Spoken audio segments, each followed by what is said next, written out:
this government decision. The community is being disowned, with the local council, state and federal governments all colluding together with St Vincent's Care and also Catholic Care in this decision to place 120 Syrian and Iraqi refugees in this facility in Eltham. Our aged deserve much better than that. They've been totally disowned. But just to start with a few formalities, there's some water here that's for free. There are toilets down there that are lefty-free, with police protection, so you can have a crap in peace, and you're not going to be molested on the toilets. So it is. Look, we've got some fantastic speakers today, and it's a great pleasure. I'm from Sydney. Look, the problems that we've seen in Sydney, Western Sydney and Southwestern Sydney, and the problems that are going to happen in Eltham, you know, like, it's not a campaign of hate, it's a campaign of reality. It's a campaign of love and realism. I love my people, I love the Australian people, and I love our aged, and they deserve much better than to live in a compromised situation with their security at risk and the local community too.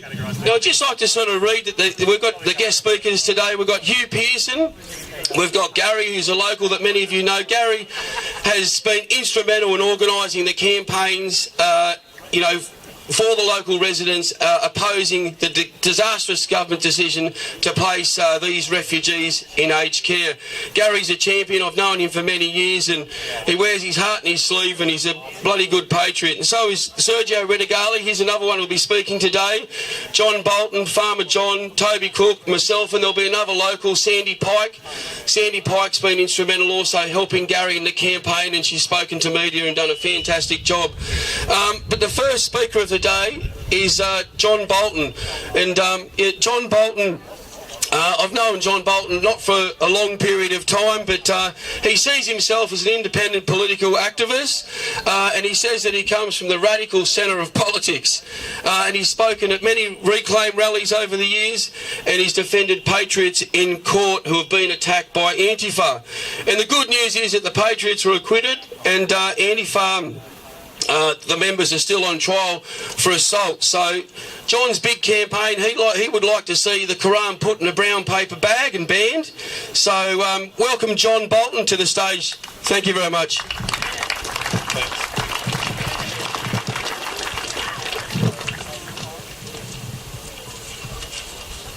The truth is that Australian culture is better than Islamic culture.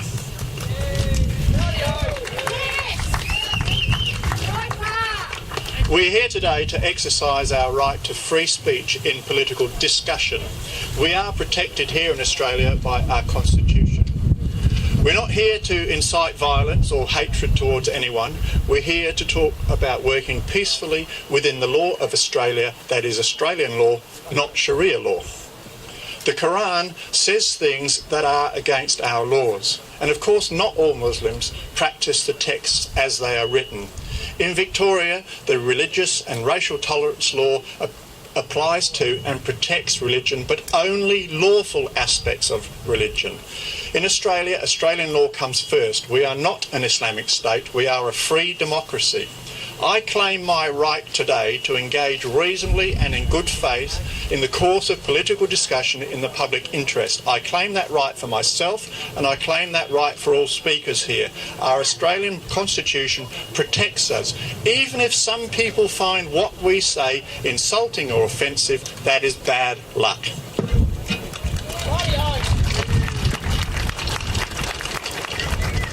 If you come to Australia, you must leave your barbarian ways behind. You must fit in with Australia, because we are not going to try to fit in with you. I will not surrender Australia and Australian rights to Islamic barbarians. When Islamists come to Australia, they come to a place where we have daylight saving. But instead of them putting their clocks forward just 1 hour, they must put their clocks forward by 1400 years in order to fit into Australia. They have a book that says kill those who do not agree with them. That is illegal in Australia. They have a book that says women are like animals. That is illegal in Australia. In Australia, our girls finish school before they get married, and we don't get told what to do by some old man with a beard. It is a crime in Australia to discriminate or incite violence or vilify others on the basis of their religion. These laws have to apply to everybody, including to Islamists. So when they have a book that says, treat women like domestic animals, women are unclean, take them as sex slaves, menstruation makes women deficient in intelligence, these things are unlawful in Australia, they are sexist and they're against our law. It's against the law to urge violence against groups. The Anti-Discrimination Board found that Hizb ut-Tahrir had breached the state's race relation laws against Jews, but there was no prosecution. We need Australian law to be enforced against Islamists. Let's not forget the Islamists who throw homosexuals to their death from tall buildings. Here in Australia we have disputes about whether homosexuals be allowed to be married. Islam says it's okay to tie their hands behind their back and throw them to their death. Why is it all right to sell a book here in Australia that says, quote, when you encounter infidels, strike off their heads until you have made great slaughter amongst them, end quote. That is vilifying me, it is threatening me with violence, and it's against the law in Australia. Why is a book that threatens death to the rest of us not withdrawn from sale? Why is a book that actively and positively is against our laws of violence and against our laws of sexual and racial discrimination allowed here in Australia? The freedom of religion laws does not mean that religion is above the law. The Victorian discrimination law here only protects lawful religious belief. The words in the Quran preach unlawful acts. These are not protected by vilification laws. I'm allowed to vilify those unlawful aspects of Islam as much as I like, and I recommend that you do it as well, 5 times a day if you feel like it.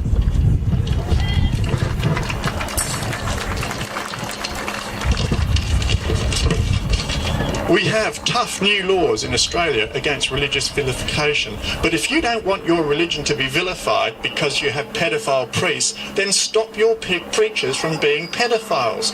If you don't want your religion vilified for discriminating against women and inciting violence and death of non-believers, then speak out against it and stop your religion from saying those things. I say the Quran is a breach of state laws in Victoria in particular. Religious belief here is only protected by Victorian law if it is lawful religious belief.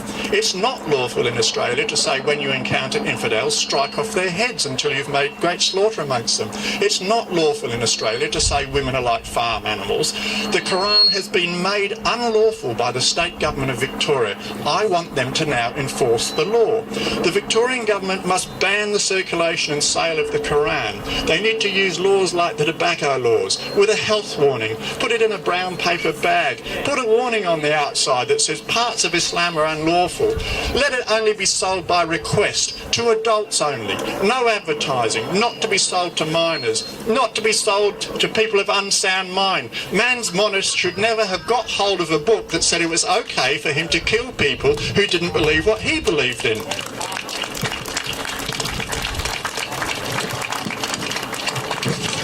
In particular, the state of Victoria should not be providing in prison to prisoners, people who have been convicted of terrorist laws. They should not be providing a Quran to them when that Quran says it's okay for them to kill people who don't believe what they believe in. I say the Quran as it stands must be withdrawn from public sale in Australia. It must be a condition of all funding to Islamic schools and mosques in Australia that they do not cite from the Quran those passages that are unlawful. If it's a crime in Australia to incite violence or vilify others on the basis of their race or religion, that law has to apply to all of us, including Islamists. I will not surrender Australia to Islam. Thank you.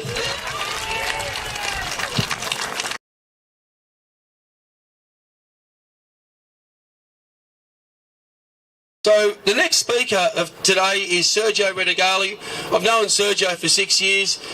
Many of you would know Sergio. He's had a very successful Say No to Burqas campaign.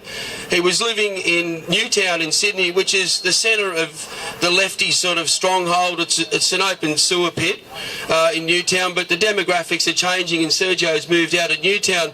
But Sergio had to repaint repaint the mural over 90 times. And that's so much for freedom of speech. It's typical of the left. They say, oh yeah, you know, freedom of speech, but it only applies when you agree with them. So Sergio had a very rough campaign living in Newtown, right in the centre where all these lefties were and the behaviour that was going on. He was intimidated. He's had numerous death threats against him. He had police protection for 2 years. He was hospitalised twice, attacked by Muslims for expressing his freedom of speech and saying no to burqas. And he started a conversation which was very powerful and showed the hypocrisy that applies, that you can walk into a bank with a helmet and they're going to tackle you to the ground, but if you do it walking in a burqa, welcome, we'll give you a halal free loan. But here's Sergio Redagali. Give him a big round of applause. He's a great Australian. Thank you, Sergio. To some people, I'm a great wog Australian, because I'm probably the biggest racist wog in the country from how those people have described me. Now, the one thing you'll see today is from the different viewpoints of all the speakers. We come from part of a society that we actually think as individuals. So you're going to see a lot of different thoughts here today. But keeping in mind, we are here to help the local community here. But the same thing that's happening here has been happening across Australia for a long time on different platforms. And we need to stand together no matter what the fight is. Now, so thank you for all coming.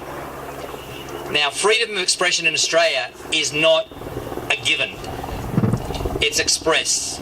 And it's up to all of us to protect our rights to express our viewpoints.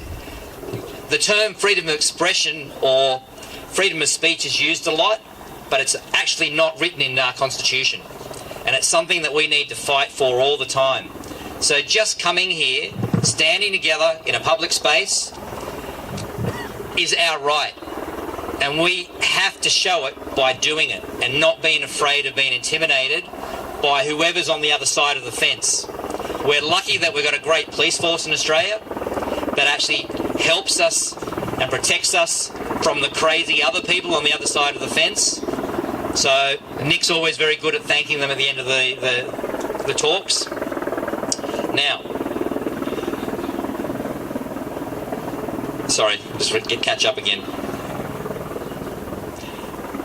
In the last 35 years, I grew up in Australia that assimilation and integration was part of our makeup.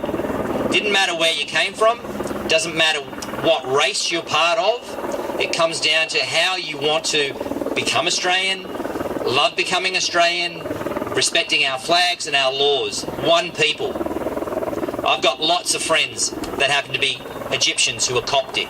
I've got lots of friends who are Lebanese, who are Christian. I grew up with these people from, the 70s, 60s and 70s onwards. No problems. We've only been encountering problems since mass migration from the 80s, from war-torn countries in the Middle East. Unfortunately, being based from an Islamic background, they've brought in some of their issues. Migration hasn't been checked. It's got out of control. Combination with out-of-control PC rulings and the really stupid format of multiculturalism. And it's the one thing that hopefully all the new up-and-coming parties, like Pauline Hanson's party, ALA, and hopefully if the major parties ever grow up and start listening to the public, they'll reverse multiculturalism. Because multiculturalism was shoved under our noses from the mid-70s, but only became kumbaya from 85 onwards. But none of us were asked about it, and a lot of the young people here were raised under it with no choice. But we do have a choice of saying no to multiculturalism, yes to multiracial Australia, and yes to one law, being Australian law and Australian culture. Now, my perspective, different to Father the last speaker, sorry, is that we have over 70,000 young people that are homeless in Australia. We have hundreds of thousands of homeless people in Australia. Our schools are not properly funded. Our hospitals are underfunded. Our police are actually underfunded. The day that we can help ourselves and look after our own and do it properly can be the day that we can say we can bring in X number of people from a war-torn country with all their baggage and put them in Rolls-Royce accommodation, displacing other Australians. And it's those things that we need to tell our politicians. Not that we hate other people, but that we do love our own people and we should look after our own people. And once we do that, we can start helping others. Now we need a mind shift. We need to move away from the left-wing victimhood and PC dominance. And we need to be able to go back to flying the flag without being called a racist. And I was constantly getting called a racist in Newtown every time I flew the flag. Things like Australia Day. I'm proud of Australia Day, but now I'm being told that it was an invasion day. Well, I disagree. And I think that we need to make our black Australians understand that they're part of Australia and we're part of their land as well. And what's important there is that Australasia was going to be found by someone. If it wasn't the British, or our mob you could say, and everyone that's come after it, it would have been someone. It would have happened. So if it had to happen, they should be really happy that it was a really good group of people, being us, and that we've done a good thing. We've done some bad things, but at least we'll learn from our mistakes and we're improving. And we can only get better by doing it together, black and white. So the victimhood, and I get disgusted by Triple J and the ABC, but I will give a plug to Tom Tilley with Hack. He's one brave young guy that's actually starting to do good with Triple J and talking about difficult topics. And I'm hoping there's more and more young Australians like Tom Tilley that actually stand up and listen to both sides of the topic. So, I could go on for lots. For me, it's all your rights to gather, pick up a paintbrush peacefully, and to have your say. And if people in this community want to be able to say something about not approving of X number of migrants being moved into their local area, they should be able to say it without intimidation, without being stalked at night, or their jobs being put in danger. That's the textbook play move that the left play, and the politically correct. We have to stand by each other and support each other and help each other. And when you start feeling bullied by these people, let your fellow Australian know that there's more of you than you think. So thank you very much for coming. And Nick, once again, you've pulled off a great little rally. So thank you. You're more than welcome, Sergio. Thank you, mate. That was very passionate. We've got the next speaker is Paul Guru. He's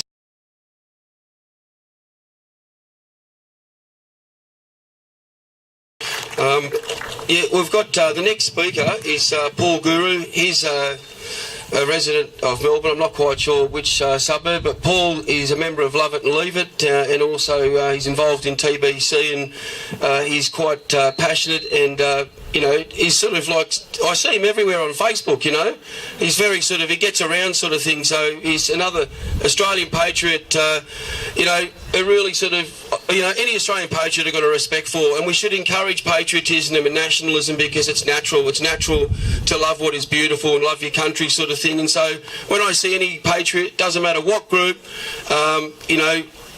brothers and sisters arm in arm, I'd support them in any way possible and promote them. So it's great to see so many different people here today with the TBC, UPF, different groups here. There's representation from a lot of different groups and smaller people that are independent. But I'd like to introduce Paul Guru. Here he is, Paul Guru. Thank you, Paul. Thanks, Nick. Afternoon. Afternoon, everybody. You don't hate that. Good. You idiot. Now, I don't like doing a public speaking thing too often. I don't like to be a big mouth most of the time. But today I've got a few things I really want to say. I'm here today representing the Australia Love It or Leave It party, of which Kim Vuga is head of. You would have seen her on the TV on several things, and YouTuber, check her out. Kim apologised she can't be here today because she's had to have surgery. Kim and myself have also worked in care services for many, many years. We, feel this is really, really wrong, just to start off with. Now, the second thing I want to say before we kick off, the reason I'm wearing this TBC jacket, I'm a very, very big fan of the True Blue crew. Thank you, guys. They're a group that's come new to our movement, and they've really done some fantastic work, and they're getting a really shit look in the media. And they don't deserve it. A shit look they don't deserve. They're doing some bloody good stuff, and they're good people. Give them a look, learn a little bit about them, get involved there. Terrific. Thank you, True Blue crew. Okay, just a good little bit. Judge Brook Memorial Village was the original name of the centre over here. Over on October 25th, 1956, the year of the Olympics in Melbourne, and also the year that my wonderful late parents met. So myself. It was opened by the Melbourne City Mission at that time and ran very successfully for 59 years by City Mission. I've heard from family members and others, locals of the area, that it's been run very well over those 59 years by City Mission. But unfortunately last year it was taken over by St Vincent's. And they look like they've sold it out to the, gone for the filthy lucre and sold out to the almighty dollar, and now they're going to open these units that weren't supposed to be inhabitable. They've spent lots and lots of money changing them, and they're going to put refugees in them. Now, I don't know what other people think about that, but I think that's pretty ordinary. Disgraceful. Disgraceful. I grew up, I've heard a lot of things in the media about people saying, all of these people that have come from other places today. I grew up about 10 minutes from here. I worked in Eltham for 10 years, and I now live about 15 minutes from here. So I suppose I could kind of call myself a local enough. So I do speak with a little bit of local knowledge. We look at Judge Brook Home as a place where people go. Nursing homes, they're always one of those things that people don't like to talk about. Things like that. It's old people, it's death, it's all sad stuff usually. But the thing is, this is these people's home. Do these people deserve to be safe in their home? Do these people deserve the right to be safe? Yeah. Yes, of course they do. Of course they bloody do. These people, deserve to have all sorts of people, changes made. Look, these are old people. I mean, we all know an old person, whether it's their mum, dad, uncle, auntie, or next door neighbour. They don't like change, okay? They don't like change, the old folk. Now, what's going to happen over here is there's going to be some bloody big changes. Now, I'd like to ask a few questions that I haven't heard any answers to. When these refugees move in, 120 I'm told are moving in, 120. 120. We're told it's a 2-year deal, right? So how does that work? Is that 120 that are just going to stay there for the 2 years? What if one of the women has a baby? Are they allowed to stay? Or do we stay at 120? What if some of them move out to the community? Do we bring some more in and get the number back up to 120? And what the fuck happens at the end of the 2 years? What are we going to do with them then? They're telling us that they're going to make it low-cost housing for the elderly. What the fuck are they going to do with 120 refugees that need to be there now? What a load of fucking shit! A load of bullshit they're giving us. They're feeding us rubbish. All of us are being fed rubbish. From the bottom, from Judge Brook, from the Catholic Church, all the way up to Malcolm Turnbull and federal government. They're all feeding us bullshit. Don't listen to it. Don't listen to the mainstream media. Sorry, my media friend over there has just walked up. I just saw the word media as I said it. They're feeding us a load of shit. It's as simple as that. Don't listen to it. Don't listen to it. Okay, also a few other little things I thought I just had to think about.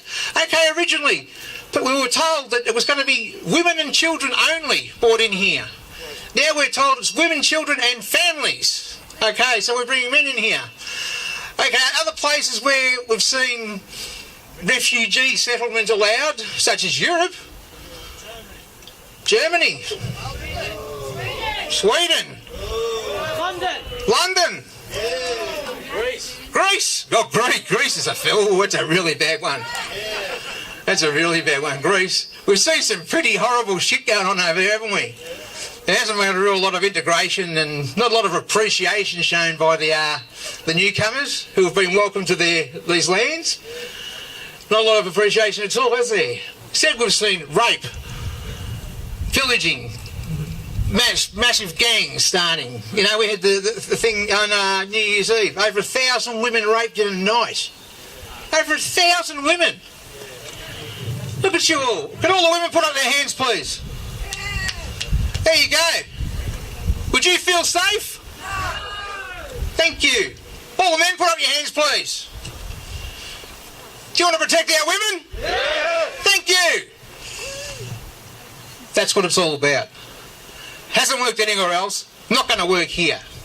Okay, few little things. What's going to happen when these people move in? I've been told, now I'm not sure of the facts here. This is just what I've been told, and if someone can give me a definite fact on it, great, fantastic. So don't take this as gospel. I've been told that there was a meeting of the families with the home when this was all started, and at the meeting, the question was asked: will these people be allowed to come out to the local community? Now, the answer given at the time was that yes, they will. They'll be allowed to come out in their local community, and they will be given Australian citizenship and be Australians, just like you and me. Now, I don't know. I mean, I look at areas like Dandenong, Noble Park, our friends. Where is it? The Apex Gang. The Apex Gang. We're looking forward to the Apex Gang chapter kicking off in Eltham. No. In this beautiful area. Look at this. It's a bloody beautiful area. I love Eltham. I love this area. It's fantastic. As I said, I've known it all my life. Any local, put your hand up if you're a local. Yes. Beautiful. Look at that. Thank you, locals, for coming down.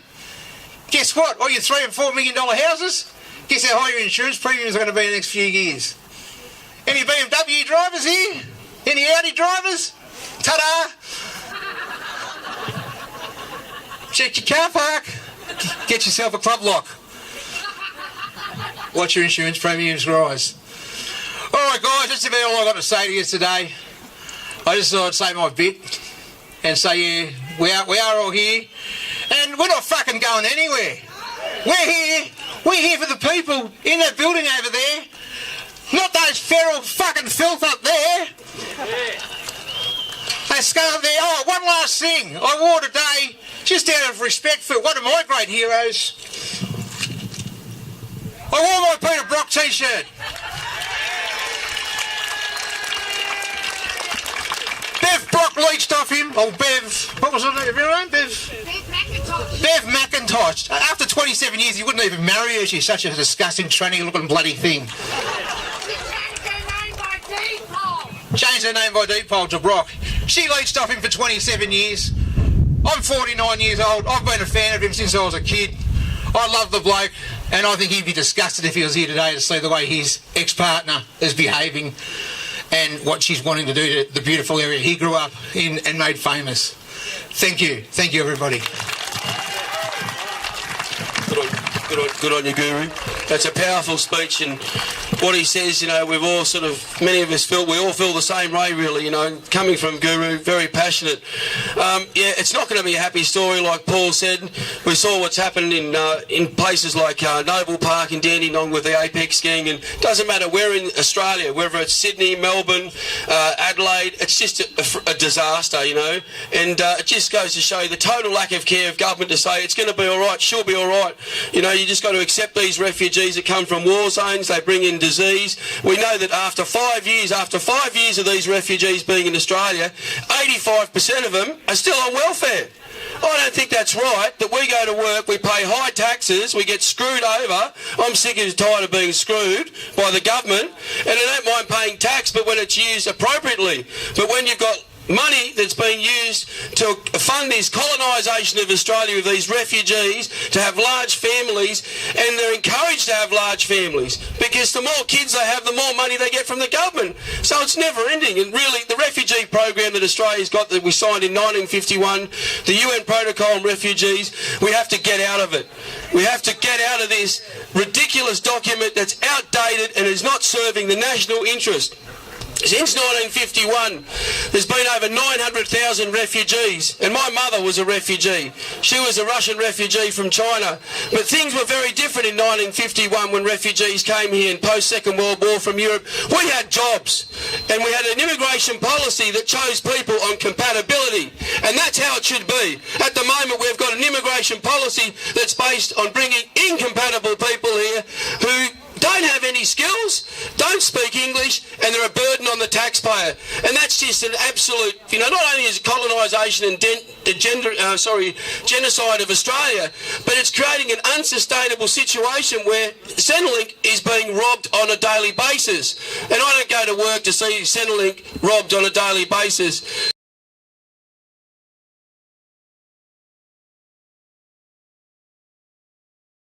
What's happened in places like Noble Park and Dandenong with the Apex skiing, and it doesn't matter where in Australia, whether it's Sydney, Melbourne, Adelaide, it's just a disaster, you know, and it just goes to show the total lack of care of government to say it's going to be all right, she'll be all right. You know, you just got to accept these refugees that come from war zones, they bring in disease. We know that after 5 years of these refugees being in Australia, 85% of them are still on welfare. I don't think that's right, that we go to work, we pay high taxes, we get screwed over. I'm sick and tired of being screwed by the government, and I don't mind paying tax, but when it's used appropriately. But when you've got money that's being used to fund this colonisation of Australia with these refugees, to have large families, and they're encouraged to have large families because the more kids they have, the more money they get from the government. So it's never ending. And really, the refugee program that Australia's got, that we signed in 1951, the UN Protocol on Refugees, we have to get out of it. We have to get out of this ridiculous document that's outdated and is not serving the national interest. Since 1951, there's been over 900,000 refugees, and my mother was a refugee. She was a Russian refugee from China. But things were very different in 1951 when refugees came here in post-Second World War from Europe. We had jobs, and we had an immigration policy that chose people on compatibility, and that's how it should be. At the moment, we've got an immigration policy that's based on bringing incompatible people here who don't have any skills, don't speak English, and they're a burden on the taxpayer. And that's just an absolute, you know, not only is it colonisation and genocide of Australia, but it's creating an unsustainable situation where Centrelink is being robbed on a daily basis. And I don't go to work to see Centrelink robbed on a daily basis. But the next speaker we've got is Toby Cook. Toby Cook's a young fella, only 18 years old. It's good to see young people involved in the movement. Many people know Toby as the lefty basher. He's had a few confrontations with the lefties, defending himself. He hasn't gone out there looking for violence, and that's the thing. We see a lot of violence, and some people in the media ask me, are you expecting violence? I said, look, you know, we're all about the message. Our intention is never violence, but sometimes we have to defend ourselves. The message is so important, and what we've got to say is controversial to the lefties because they don't want to hear the truth. But Toby Cook is a very dynamic youth leader of Party for Freedom. Toby, here you go. Welcome. How's it going, everyone? Aussie, Aussie, Aussie! Aussie, Aussie, Aussie! Aussie! Aussie! Aussie, Aussie, Aussie! Oh, look, when I first heard about this rally in Eltham, I couldn't believe what I was hearing. I mean, we're really going to, instead of using the housing for something like war veterans or even elderly people who can't afford housing, we're going to house all these third world invaders? Like, it's backwards. It's backwards and it's wrong. You know, it's just, the government doesn't care about us. They're not, if they cared for the Australian people, they'd be looking after the Australian people. The time has come to just get rid of them. You know what I mean? And, you know, all these, I don't get all these wacky sort of weird lefty types that come out to defend them, especially the residents of Eltham. I mean, like my mate Guru said, you know, yeah, you can kiss your Audi goodbye and there goes a BMW, you know. You see how long you like having your little soy lattes or your little, you know, whatever. Well, good luck having that without being harassed by some third worlder. Yeah, oh, look, you know, it's funny because I think the majority of Eltham are in support of us, but it's a very, very vocal minority. I mean, really, it's a pretty pathetic effort what they've turned out today to sort of pose us. I mean, they really look like the dregs of society. I mean, what we got a few purple-haired types. We got Trigglypuff over there. You know, it's just, this is the best they can muster up. The best they can muster up. I mean, honestly, they go on, all this shit talk. Oh, yeah, we're going to smash the fash. Right, we're going to drive them out of Eltham. We're going to make them, you know, regret coming to our hometown to preach their so-called hate or so-called fear. Well, I wouldn't call it fear. I call it pretty rational concern. But, I mean, look at what they're mustering up. Oh, well, that was a bit anticlimactic. Better luck next time, guys. But no, I mean, honestly, when are we going to start standing up? When are people going to realise, you know, it's not as black and white as, you know, sure there might be one refugee who's gone to uni. Like I'm at Western Sydney University now. I worked full time for a bit and that didn't work out. But I'm at Western Sydney Uni and they've got this big refugee program, and it's like, well, you know, sure there might be one refugee who's gone to get a degree or whatever, but look at all the others that have sat on welfare their whole lives, pumped kids out, you know, they just pump them out, you know, and it just, you know, look, that 80, like, you know, someone said, 85% of them are on welfare. Like, you know, how long are we going to foot the bill for this invasion? We're footing the bill for it. The Australian people are footing the bill for it. The Australian worker is footing the bill for it. You know, and it's so wrong that they're left to want to house the most vulnerable members of our society with these people who are proven to be, you know, they're third world. You can take the refugee out of the jungle, but you can't take the jungle out of the refugee. You know, like, honestly, it's like, you know, I used to be a funeral director for a while and doing it on and off since I was 15. I spent a lot of time with the elderly. You know, I was always going to nursing homes, always, you know, doing arrangements and things, and they're so vulnerable. You know, you can't house these predators, these people who are, look how they act in Germany. You know, do you really want Art Glenda or Nana Doris, you know, living next door to Jamal? I mean, you know, you can't house these people who are proven to be violent. You know, and you know, they say it's going to be women and children. I call bullshit. I'm saying it's going to be, I predict this might be one woman and one child, and the rest will all be 14-year-old boys. I'll tell you what, some of these photos I've seen of these so-called 14-year-olds, pretty funny-looking 14-year-olds. I know, like, yeah, I've never seen a 14-year-old with a beard before. He's looking older than there's that. Oh, look, they look older than me. I mean, I've got a baby face, but, you know, yeah, it's just, you know, it's wrong. It's wrong. It's displacement. It's all part of this globalist agenda. You know, the Australian people are waking up. They know their days are numbered. The government, you know, these globalists, these lefties, they know their days are numbered. You know, because give it another. I've been moving for a year. Right? Since I started becoming active. Been moving for a year. It's come leaps and bounds. Give it 10 years. The left will be in ruins. They'll be. You know, they want to harass us and they want to sort of use their intimidation tactics. Like they went to a mate of mine's house, a certain patron, I'm sure you all know. Yeah, they went to his house. He has wife at home. They want to use their intimidation tactics and they want to threaten us online. But what they fail to understand about patriots is that only bullets will stop us. Thanks for listening. Thanks very much, Toby. It's great to hear from the youth of Australia, and it's very important. And I share the same sentiments with Toby that, you know, in 10 years' time, you know, we've already seen the movement grow, and it's fantastic that Pauline's back. And we were in the wilderness for 18 years. We had no political representation, and Pauline's can-do attitude has shown us that what is possible, the opportunities are there, and the working class, as people have said today, we are the ones that have been disowned. If the politicians want these refugees and all these third world invaders, well, they can accommodate them in their neighbourhoods. They can accommodate them at the lodge. Tony Abbott can have them. Turnbull can have them. Shorten can have them. But they live in their nice little communities, gated communities, away from the terrible sort of perils of diversity. So they're not speaking from representing us, and that's why the patriotic movement is a working class movement. And, you know, no, don't vote for Labor, Liberal or Greens ever again. They just hate you. They hate everything about us. They represent the multicultural, global, international elite. They don't care about the worker. They don't care about families, tradition, identity. They don't care about anything that maintains a nation the way it should be so it can be sustainable. It's just absolutely disgraceful. But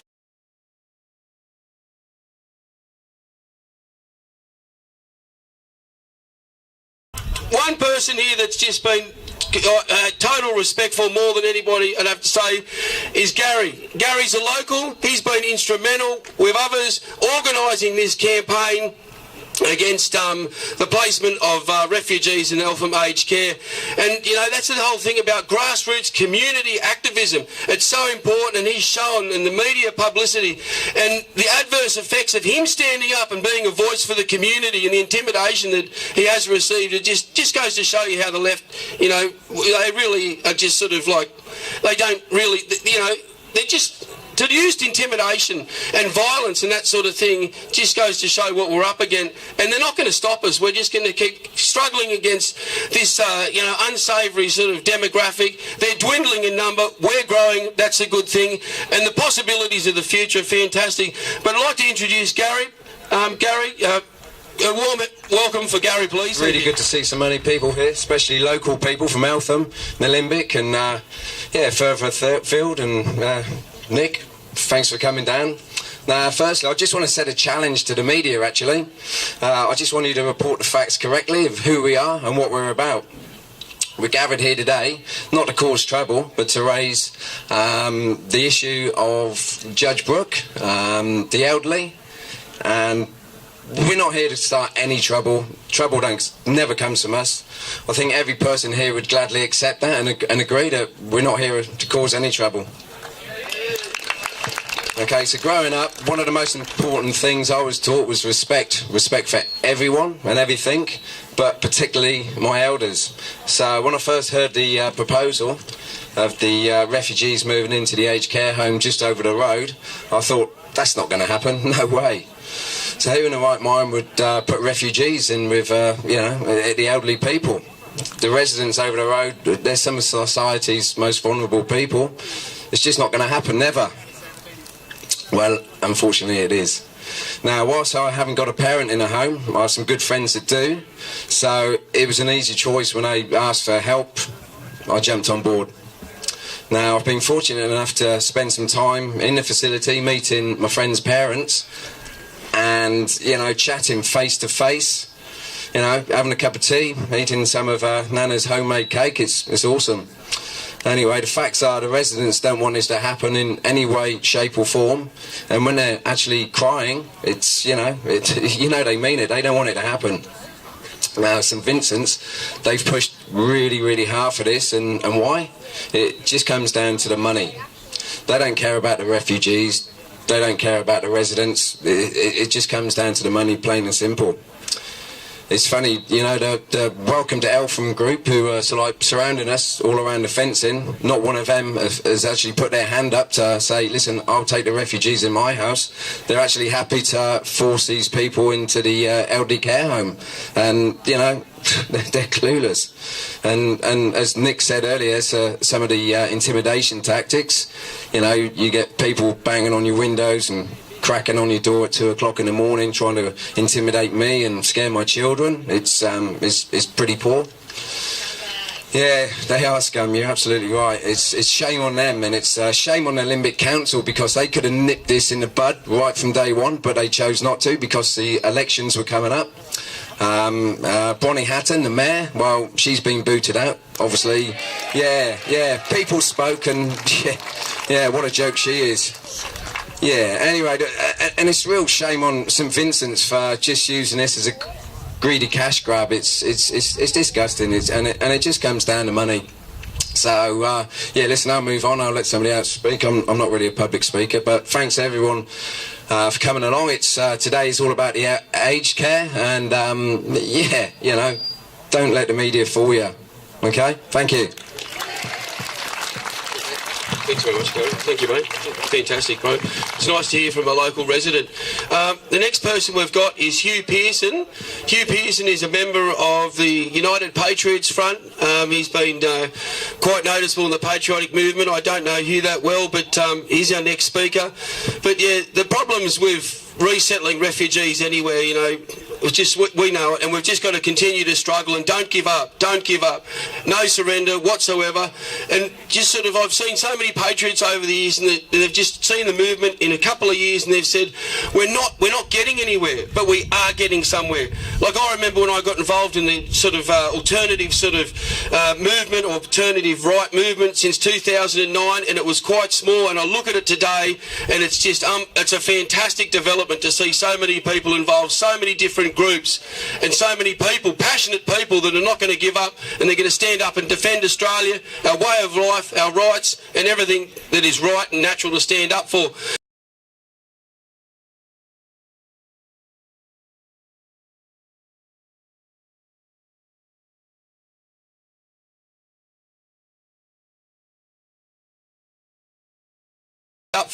But our next speaker is Hugh Pearson.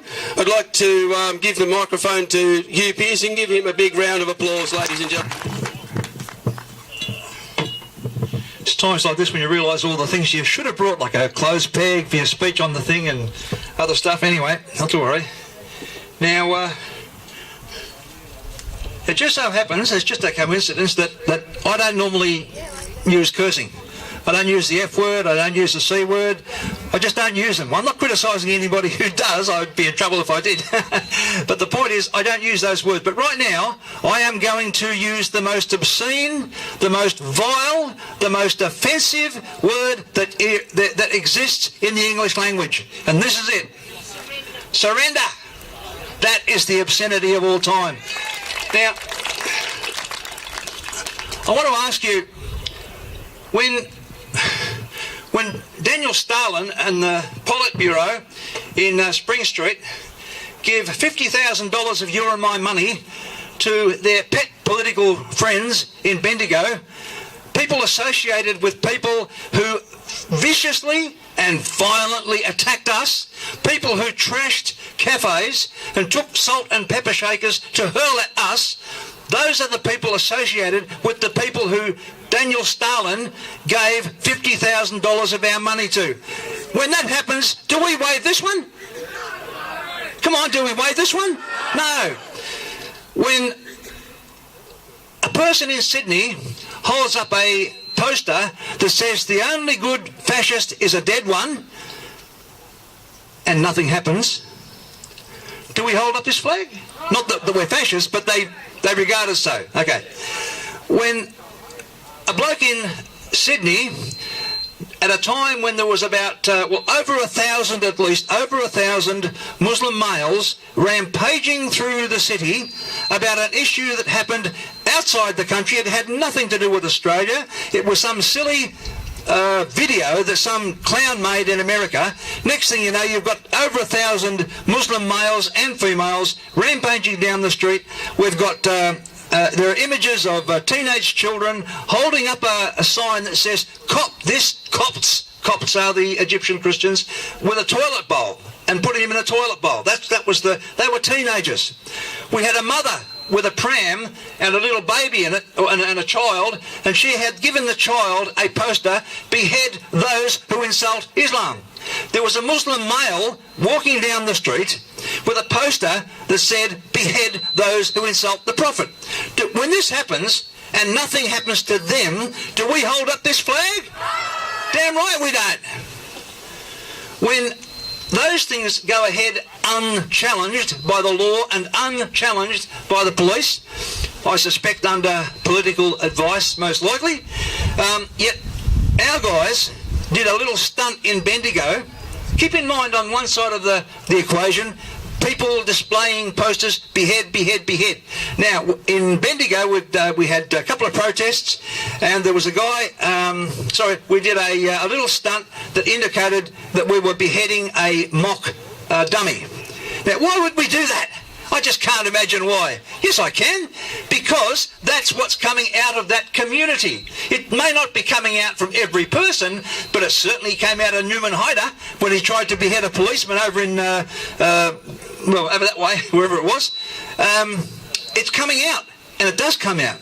And when that does happen, are we going to hold up this flag? No, damn right we're not. And when our guys who did that stunt, it was street theatre, by the way. The technical term for that was street theatre. When they did that, there's a number of them now being charged with the most serious offences under the Terrorism Act that you can imagine. Yet these other clowns are free. These other people who agitated for violence, and this includes a... here we go. This was Melbourne a few years back. A Muslim child was given a sign by her mother, which you can see she's in the burqa there, and that sign has on it, I'll read it, Jews haven't learned. They need swastika more than before. Now this is a call for mass murder, death camps, crematoriums, the whole 9 yards. Nothing was done about this. But I made 2 complaints, I know. I did not hear of any Jewish person who made a complaint about that, but they jolly well should have. So, when all these things happen, we are not going to show up that obscene flag that's white down there. We are going to raise this flag, and we are going to fly it proudly, because this is our flag.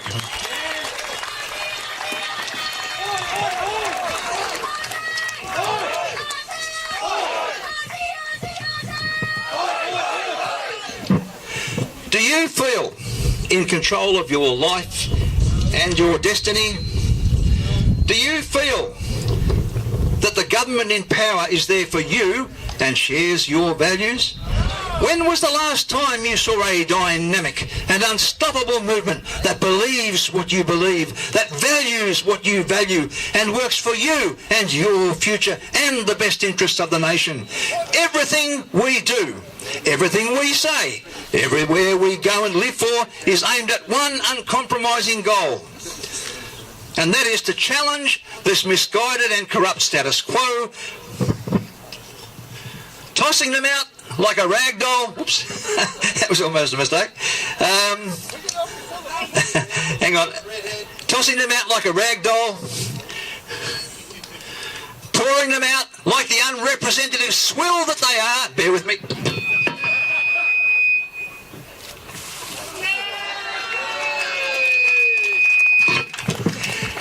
And replacing them with a government of the people, for the people, and by the people. And Paul Keating, we are not going to do them slowly. There is hope. Yes, there is hope. We reject the tyrants of politicised tolerance. We reject the dictators of politicised diversity. We reject the inquisitors of politicised inclusion, and we reject the self-styled, self-appointed experts of equality and of politicised equality, and we reject the chief of all these bullies, Daniel Stalin, and and his sock puppet sidekick, James Molotov, members of the Politburo and the Central Committee in Spring Street, and their political gang members like Jenny Macklin and Vicky Ward, who want to spend us into poverty and deprivation. I think I'm getting a phone call. Hang on a sec. Let me check. It's on vibrate. Hello? Who's that? James. James Molotov. Oh, go, mate, what do you want? I'm a bit tied up at the moment in the middle of a speech at a rally. Oh, you want to come along and tell us your program for the future for Victoria, do you? Well, look, we're an inclusive bunch here. We'll give you a go. Just rock up whenever you can manage to get through the police cordon. They'll search you first, but that's all right. Okay, well, I'll just wait for you to rock up.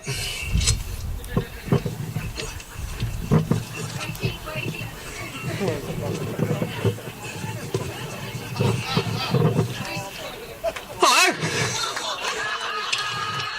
I'm James Molotov.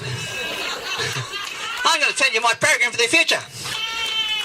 Number one, I'm going to stab Daniel Stalin in the back and watch him be publicly humiliated. Woo! And then I'm going to be the Premier because I'm very ambitious. So there you go. That's your program, is it, James? Okay, yes, that's your program. Okay.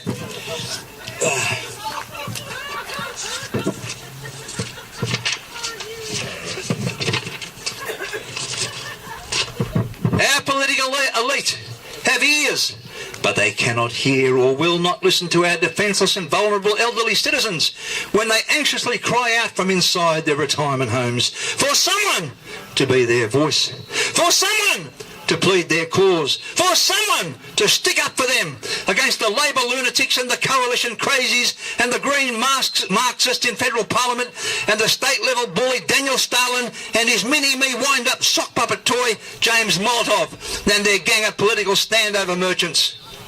Our elderly are legitimately worried about people with a foreign culture, with a foreign religion, with a foreign language and foreign customs being forced on them by an unsympathetic and ideologically driven government that, in my opinion, on reasonable probability, achieved power through scandalous manipulation of the election process by squandering public money on their political pets in Bendigo and is maliciously intent on dividing our community, destroying our sense of identity, to make it easier to dominate our national spirit and dictate to the people like glazed-eyed plantation slaves without hope. But there is hope. They have ears, but they cannot hear the thunderous footsteps of the approaching army of goose-stepping, jackboot-wearing ideological stormtroopers from the United Nations, armed with conventions and treaties and selective human rights, who want to cripple us with the shackles of incompatible cultures, repugnant social values, seditious religious motives, and hostile segregated communities. Melton. But when we raise our voices in anxious protest, they stomp on us with the repressive jackboots of diversity, and they bind us into silence with the chains of political correctness. But there's still hope. They have ears, but they refuse to listen to the censored voices of the credit ratings agencies, warning about the catastrophic lowering of our credit rating. I don't know if you can see it, maybe from over there you can't, but that graph there shows our national debt crisis. We've got Laughing Boy Turnbull on the right, we've got the clown Shorten and Macklin up the top there. If you have a look at it, under Howard, and this is no particular plug for Howard, we had about a $50 billion debt steady. Wasn't going up, wasn't going down. As soon as Mr. Gillard got in, Mr. Dud got in, it goes up. Now that was allegedly the 2008 crisis. I could speak volumes about that. But their economic policy was wrong. Absolutely fundamentally wrong. They used Keynesian economics in an era when the presuppositions about Keynesian economics do not apply. Anyway, it just goes up and up and up. We had Abbott, still goes up. We had Turnbull, still goes up. And in Turnbull, it goes up exponentially.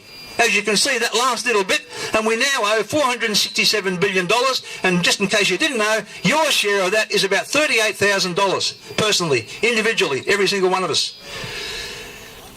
They have ears, but they don't listen when Ken Henry warns about this problem. But hope is on the horizon. They have eyes, but they cannot see the large writing on the wall of Parliament that says looming national bankruptcy, nor can they see the sad faces of elderly Aussies in St Vincent Care. They have eyes, but they cannot see the coming economic concentration camps and the financial crematoriums that our children are being consigned to by debt denialism. They have noses, but they are unable to smell the putrid stench of the moral degradation emanating from the toxic sludge of the unsafe schools program from La Trobe University, where the department head, Professor Gary Dowsett, has written glowingly and sympathetically about pedophilia. He has suggested that pedophiles should be brought into the mainstream of gay rights. That's the man who is the department head from where this safe schools comes from. They have noses, but they cannot smell the foul odour of dirty backroom deals between big business and big labour that impoverish the community but enrich certain key individuals. Big labour and big business are like two branches of the same forked tongue. Damn it, someone stole me snake. All right, that's one prop down the toilet, but anyway, you just got, thank you. They're like the branches of one forked tongue pointing out of a snake, the black snake of slithering self-interest and shameless greed. And I know what our job is when we have power, because we're going to get it. That is what we're going to do to that snake of shameless interest and selfishness and greed. They have voices, but they only speak spin rather than straight talk. They have a collective will, but no willpower. They are paralysed by panicky poll phobia and fear of a political power blackout and a loss of prestige, privilege and lucrative post-parliamentary pensions, while our elderly languish in despair. But yes, there is definitely hope. We are here to promote a sense of urgency that matches our national emergency. This crop of deaf, blind, mute and spineless politicians is hurling us and our children in front of an out-of-control bus of mismanagement and wrong priorities, hurtling down the potholed highway to a Mad Max-like primal hell. When confronted, the politicians plead America's Fifth Amendment and say, I refuse to answer on the grounds that it might incriminate me. Because of this, we are convinced that it is time to bring these issues onto the streets and to the people, because that is where the hope is. The hope is not with the politicians, it's with the people. Defeat is not an option. I don't know whether you know it, but Israel had a secret weapon during the Six-Day War. That secret weapon was called no alternative. They had to win, and we do as well. We must have victory from one end of this great southern land to the other, from the snow-capped peaks of Kosciuszko to the sunburned plains of Kalgoorlie, from the valleys of Katoomba to the canyons of the Kimberley, from Brisbane to Bayswater, from Carrum to Canberra, from Hobart to Heathmont, from Penrith to Perth, from every humpy in the outback to the high-rises in the cities, from every corner of this sunburnt country, because right now the storms and whirlwinds of revolt are shaking the foundations of this nation and will continue to shake them until we see political and economic repentance across the nation of both voters and politicians, until we see the clashing discords of racial and communal conflict being composed into a harmonious symphony of national brotherhood, and until we see Ayers Rock or Uluru become a symbol of hope and unity rather than a sign of stigma and division, until we see a resilient and creative determination to succeed and know that our national destiny is once again in our own safe and reliable hands. We will take your dwindling dollars of mortgage desperation and your jangling sense of economic despair, and we will remint them into the currency and the coinage of a renewed, revitalised, resuscitated Australia of sustainable sufficiency for all.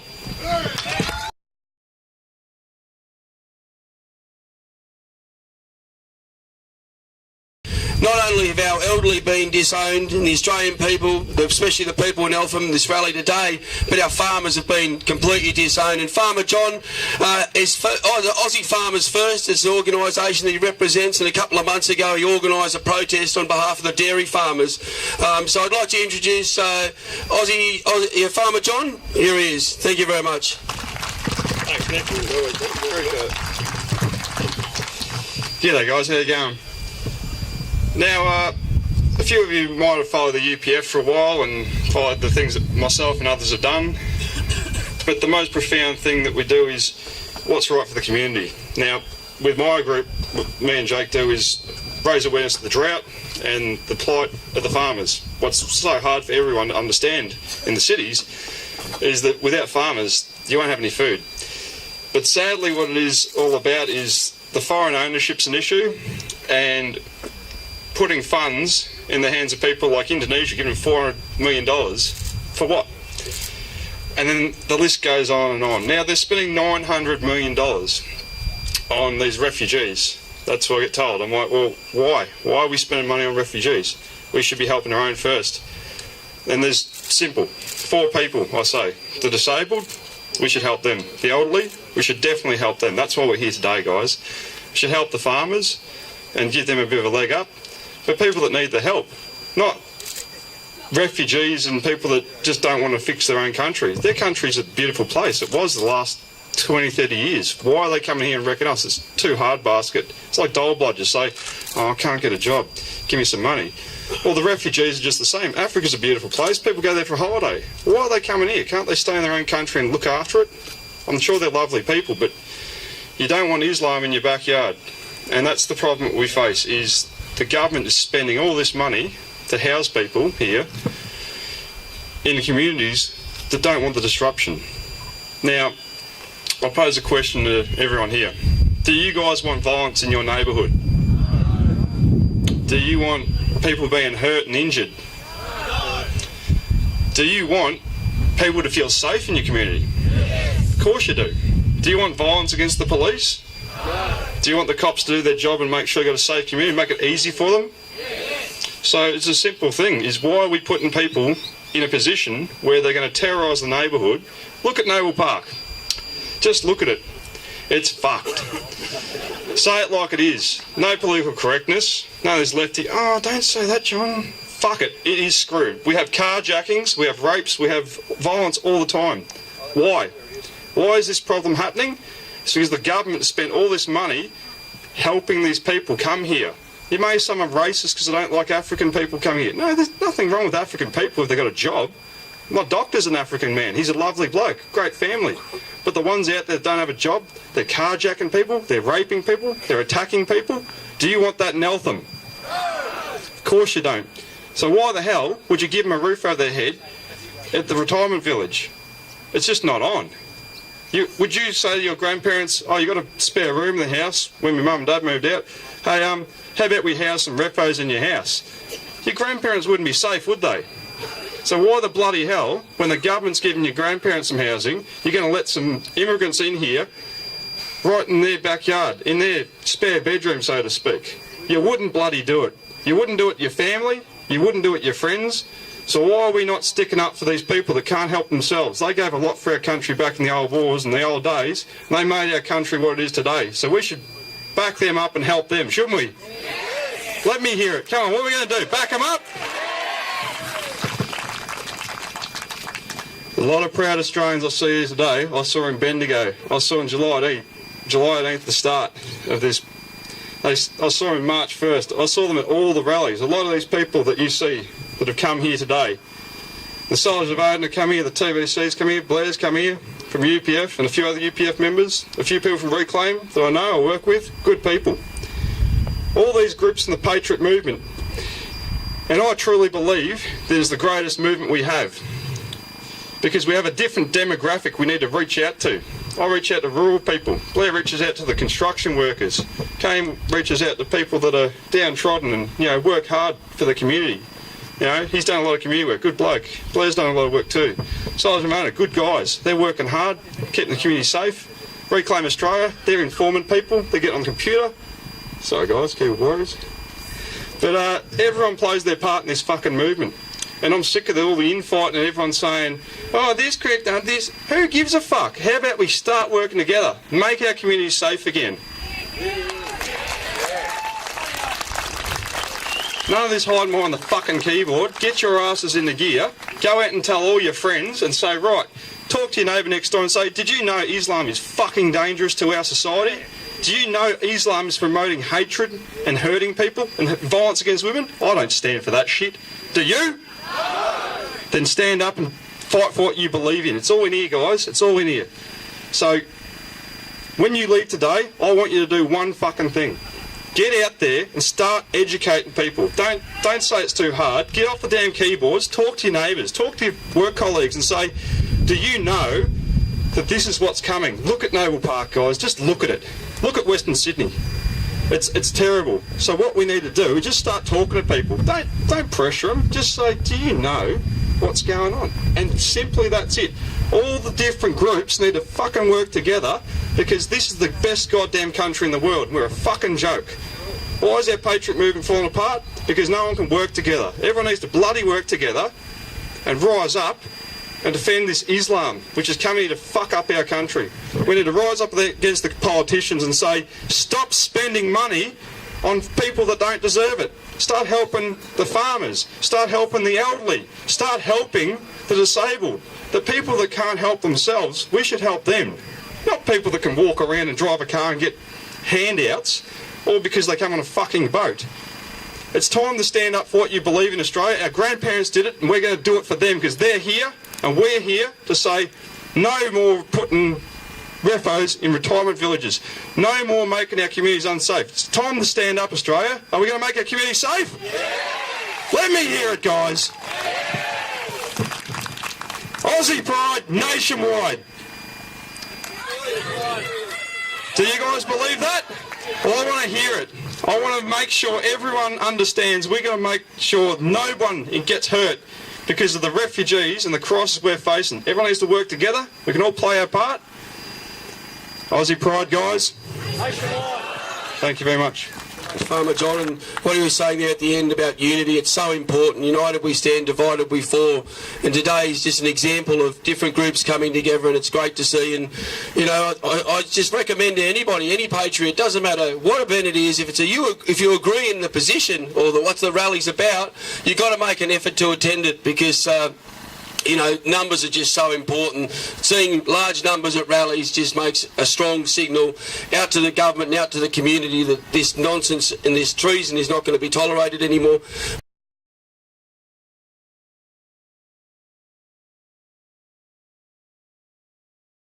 But there's another local, I can't find her at the moment, but her name's Sandy, and Sandy would like to say a few words about her struggle and her involvement in this campaign against the placement of refugees in Eltham aged care. Here you go, Sandy. Thank you. Thank you. Thank you. I'm going to make this very short and sweet. As everyone probably knows, I've got a mother in there, and the percentage is probably about 85%, I would say, that don't agree with what's going on in there. And I'm happy to house a refugee family in the backyard of my house. I just don't think they should be in the aged care. And I just wanted to say thank you for everyone for coming. And that's it. Thank you very much, Sandy. And this decision by the government, the state and federal governments and the local council here, we're going to have more of this. This is the unfortunate thing. We've lost this battle, but we've got to maintain the pressure.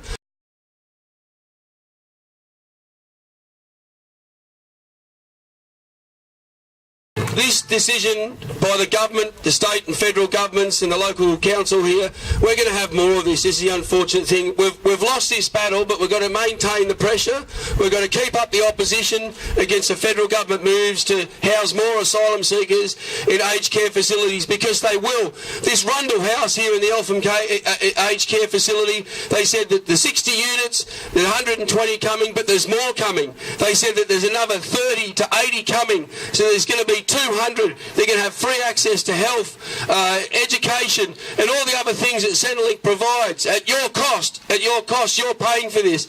So we've got to maintain the pressure, and really, at the end of the day, nothing's going to change. We're going to keep fighting for what we believe in, but nothing's going to change until we get more representatives in Parliament. We need people in Parliament. It's great to have a grassroots street movement to get people together and create awareness on important issues, but we need to get Australians in, patriotic Australians into Parliament. So I'd like just to say to everybody, make a commitment. Never ever, please, vote. Don't vote Labor, Liberal, or Greens. Make that commitment. It'll seek out the candidates. Make sure you know about what's going on. And, just educate yourself. Not with the lefty think that the lefties talk about so-called education, which is just indoctrination, but research and find out about the candidates and the political parties out there and get involved. And also support them. Support them every time they stand at those ballots for you and want to represent your interests. Vote for them, because it's very important. And with the refugee convention that we've signed, we've got no control over a humanitarian program, and the only time we're going to get control of that back is by rescinding that signatory agreement that we made to the UN Convention on Refugees in 1951. It's an outdated convention. So, you know, the major parties are never going to do that. They're never going to do anything for us. You know, we're all suffering, and especially the middle class has become the welfare class. And we're sick and tired of just seeing our nation just fall into absolute decline. We've had 40 years of decline, and we can't afford it anymore. But the refugees in Eltham that they're going to place in the coming weeks, you're going to see significant changes, and it's not going to affect the lefties, because a lot of these lefties, you know, they think that it's normal to sort of, you know, have adverse effects in your community. You've got to make sacrifices. No, we don't. Nobody has to make sacrifices in Australia. We've already sacrificed enough over the last 40 years, and my heart goes out to those residents in Eltham aged care who are going to suffer. You know, not only are they going to be exposed to social and cultural friction, but also possible terrorism. And, you know, there's also incidents of rape that we saw in the rape of Cologne, when over 100 women were molested and raped in one night alone. Now, only a government that would bring these people into Australia, the same refugees, Muslim refugees from the Middle East, from a war zone, just goes to show you how much they hate us. But I'd like to say thank you very much for everybody coming today. You know, it's just, the awareness is fantastic, you know, and without you people coming here today, the Patriots coming here today, we can't hold these events. And a special thanks to the TBC group and UPF and all the other groups that have come here, the Patriots who wear their heart on their sleeve and they're salt of the earth people, dependable people, you know. Thank you very much. Much appreciated, and have a safe journey home. Thank you. And just before I go, I've got a couple of shirts here, double XL and triple XL, to give away. Refugees not welcome here. Look, this is the terrible consequence of third world immigration of refugees coming in, and this became synonymous with the rape of Cologne. Refugees. So I've got 3 shirts here. I wish I had more to give away, but the first in, come and get a shirt. Yeah, no worries. You're more than welcome. Okay, mate, I've got one in the car, I think, yeah. Sorry, and I'd like to apologise. Also, the soldiers of Odin, sorry, fellas. Thanks very much for coming, support, and, you know, just recently saw an article calling you guys a vigilante group when you're going into the city into Melbourne to protect the, you know, people that are just walking around at night because they're being attacked by the Apex Gang. You guys aren't vigilantes, you guys are heroes. Thank you very much, you know.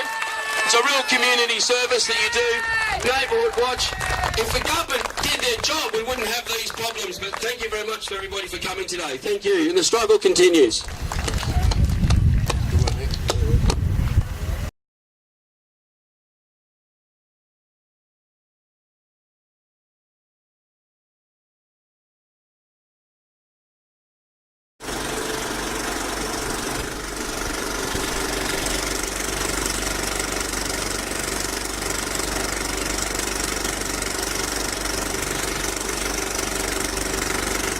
Tune in tomorrow.